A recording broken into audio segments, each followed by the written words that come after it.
जय हिंद प्यारे बच्चों, कैसे हैं आप सभी। मैं डेविड कुमार एक बार फिर से एक और नई वीडियो में आप सभी का स्वागत करता हूं। आप मुझे देख रहे हैं मेरे YouTube channel maths by David sir पर।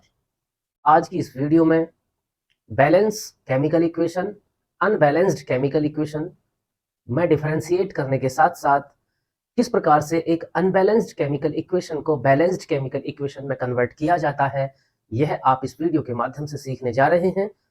Let's start. प्यारे बच्चों, इस एग्जाम्पल पे नजर डालिए जरा। Zinc Zn plus H2SO4 gives ZnSO4 plus H2। ये एक केमिकल इक्वेशन यहां पर मैंने लिखी है और आप बताइए जरा, ये बैलेंस्ड है या फिर अनबैलेंस्ड है।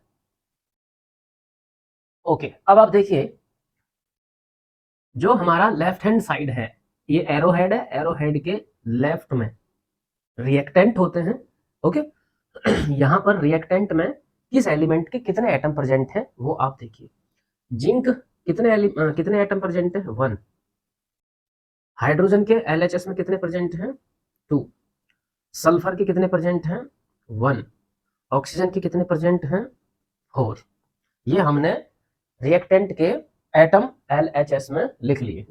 अब आप प्रोडक्ट के एटम देखिए। जिंक के कितने हैं? 1 है। उसके बाद सल्फर के कितने हैं? नहीं, हाइड्रोजन के कितने हैं? 2 है। फिर है सल्फर के कितने हैं? 1 है। फिर ऑक्सीजन के कितने हैं? 4 है। देखो, ये है ना, ये हाइड्रोजन है H, और इस पे ये जो 2 नंबर लिखा हुआ है, ये इसके नंबर ऑफ एटम को रिप्रेजेंट कर रहा है। उसी प्रकार से ऑक्सीजन के साथ में जो ये नंबर है 4, ये ऑक्सीजन के एटम को रिप्रेजेंट कर रहा है। और जिंक और सल्फर के साथ कोई नंबर नहीं है, आप देख पा रहे हो, तो ये सिंगल है, क्वांटिटी में ये सिंगल है। अब आप इनको क्या कर लीजिए, आप मैच कर लीजिए। 1 LHS में 1 है, RHS में भी 1 है। ठीक है, तो जिंक तो दोनों तरफ सेम है नंबर ऑफ एटम, तो ये क्या है भाई, आपका बैलेंस्ड है। हाइड्रोजन देखिए, LHS में 2 है, RHS में 2 है, ये भी क्या है, बैलेंस्ड है। सल्फर देखिए, LHS में कितने आइटम है? 1। RHS में कितने आइटम है? 1। इसका मतलब ये भी बैलेंस्ड है। हाइड्रोजन देखिए, LHS में कितने हैं? 4 एटम। RHS में कितने हैं? 4 एटम, ये भी बैलेंस्ड है। इसका मतलब प्यारे बच्चों क्या हुआ कि यह जो केमिकल इक्वेशन है, यह एक बैलेंस्ड केमिकल इक्वेशन है। ये क्या हो गई है? बैलेंस्ड केमिकल इक्वेशन हो गई है। ओके, और इसको आपको बैलेंस करने की आवश्यकता है ही नहीं, क्योंकि ये ऑलरेडी बैलेंस्ड है। ओके बच्चों, एक और एग्जांपल देखिए। BaCl2 प्लस Al2SO4 का thrice gives BaSO4 plus 2AlCl3। इसको चेक करना है, ये बैलेंस्ड केमिकल इक्वेशन है या फिर अनबैलेंस्ड केमिकल इक्वेशन है। ओके, तो जैसे कि पहले मैंने आपको बताया कि रिएक्टेंट में नंबर ऑफ एटम काउंट कर लीजिए कितने हैं, और इसी प्रकार से प्रोडक्ट में भी number of atoms of particular element count कर लीजिए कितने हैं। पहले हम देखते हैं बेरियम के, यानी Ba। यहां पर LHS में कितना है? Ba कितना है? 1 है। फिर हम देख लेते हैं क्लोरीन के। LHS में क्लोरीन कितना है? 2 है। अब हम देखते हैं एल्युमिनियम के, Al के कितना है? एल्युमिनियम 2 है। अब हम देखते हैं सल्फर। देखो, ये जो ब्रैकेट है, ये सल्फर के लिए भी यूज हो रहा है और ऑक्सीजन के लिए भी, तो सल्फर कितने हो जाएंगे? 3। सल्फर कितने हो जाएंगे? 3। और जो ऑक्सीजन है, ऑक्सीजन कितने हो जाएंगे? 4 ये है, और यहाँ पे जो 3 है ना, इनमें क्या करना होगा? मल्टीप्लाई करना होगा।